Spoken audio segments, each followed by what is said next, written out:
দেখেছো বাইরে কেমন ঝড়ো বাতাস হচ্ছে? আমার তো দেখে কেমন ভয় ভয় করছে। ভয় পাস না, আমি তো আছি। এই দিনে এমন ঝড় বাতাস একটু হয়, এখন তো সেরকম ঝড় বাতাস দেখাই যায় না। আমাদের সময় ঝড় হতো, ঘরবাড়ি একেবারে উড়িয়ে নিয়ে যেত। তবে তোমার মুখে এমন গল্প শুনতে আমার অনেক ভালো লাগে। অনেকদিন হয়ে গেছে তুমি কোনো গল্প শোনাও না।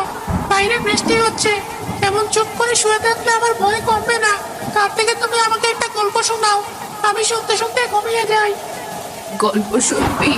অনেক কাল আগের একটি সত্যি ঘটনায় তাহলে তোকে শোনাই। বেশ তো, তাহলে তাই শোনাও।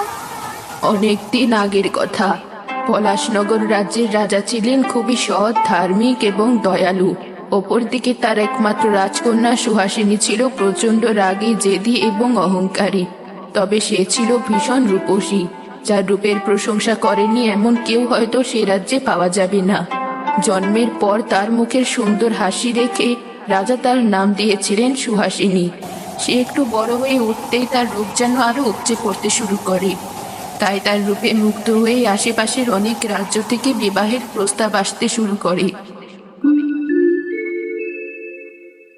মহারাজ সারাদিন রাজ্য আর রাজ্যের মানুষদের নিয়ে ব্যস্ত থাকেন। নিজের ঘরে যে আপনার আদরের মেয়ে বড় হয়ে গেছে সেদিকে কি খেয়াল রেখেছেন? আমি মা হয়ে একা আর কত ভাববো। নিজের ঘরের খোঁজ না রেখে, খেয়াল না রেখে শুধু রাজ্যের খেয়াল রাখলে হবে? সবই খেয়াল করি রানী। ঘরের খেয়াল আর বাইরের খেয়াল কি এক হলো? তুমি আমার রানী হয়ে যদি আমাকে এতটুকু না বোঝো তাহলে কি করে হয়? সুহাসিনী আমার একমাত্র মেয়ে, ওকে তো যার তার হাতে তুলে দিতে পারি না। সময় লাগুক, তবে দেখে শুনে বুঝে শুনে তবেই বিয়ে দেব। আপনার যা ইচ্ছে, তবে আমার মতে মেয়ে মানুষকে সঠিক সময় পাত্রদান করতে না পারলে বিপদে পড়তে হয়। তাছাড়া ও এখন বেশ বড় হয়েছে, সবার নজরও ওর উপরে। তাই আমার চিন্তার অন্ত নেই মেয়েকে নিয়ে। মেয়ের কি ইচ্ছে সেটাও তো জানতে হবে। তার সাথে আগে আলোচনা করাটা জরুরি। তার মতামত ছাড়া আমরা কিছু করতে পারি না রানী। সে এখন যথেষ্ট বড় হয়েছে, নিজের ভালো মন্দ বুঝতে শিখেছে। শুধু আমরা ওর উপর চাপিয়ে দিলে তো হবে না। তবে কি তাকে এক্ষুনি ডেকে পাঠাবো মহারাজ? এখন নয়, আগে তুমি নিজে তার সাথে আলোচনা করে নিও, তারপর না হয় আমি কথা বলবো।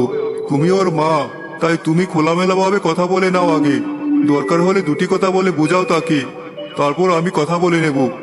ঠিক আছে মহারাজ, তাই হবে। আচ্ছা তোতা, বলো তো আমাদের রাজ্যে সবচেয়ে সুন্দরী কি? তুমি রাজকুমারী, তোমার চেয়ে সুন্দরী আর কেউ নেই। শুধু এই রাজ্য কেন, সারা পৃথিবীতে তোমার মতো সুন্দরী কেউ নেই। তুমি সেটা জানো না? আমি জানি তো, তবুও তোমার কাছে শুনতে আমার বেশ ভালো লাগে। আচ্ছা তোতা, আমাকে বিয়ে করার মতো যোগ্য কেউ কি কোথাও আছে? হ্যাঁ আছে তো, সময় হলে ঠিকই খুঁজে পাবে। তবে তার জন্য তোমাকে অপেক্ষা করতে হবে। আমি কেন অপেক্ষা করব, যেখানে আমাকে পাওয়ার জন্য হাজার রাজা অপেক্ষা করে? তুমি ভীষণ বোকা পাখি। ঠিক আছে, তবে দেখাই যাক। রাজকুমারী, আপনার সাথে কিছু কথা ছিল।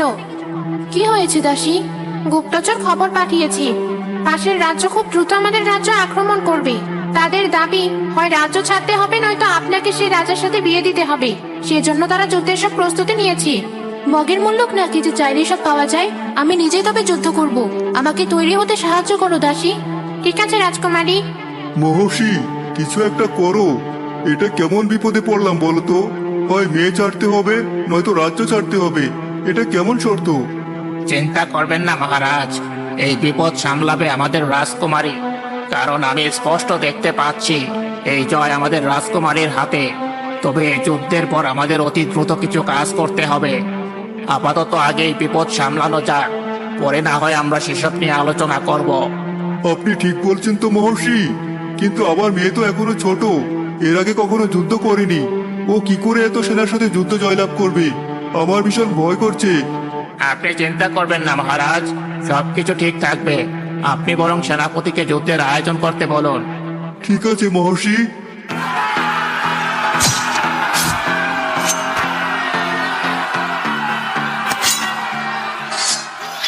বাবা, আমি পেরেছি।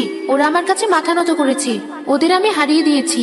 তুমি দেখো, তোমার মেয়ের সাথে কেউ কখনো পারবে না।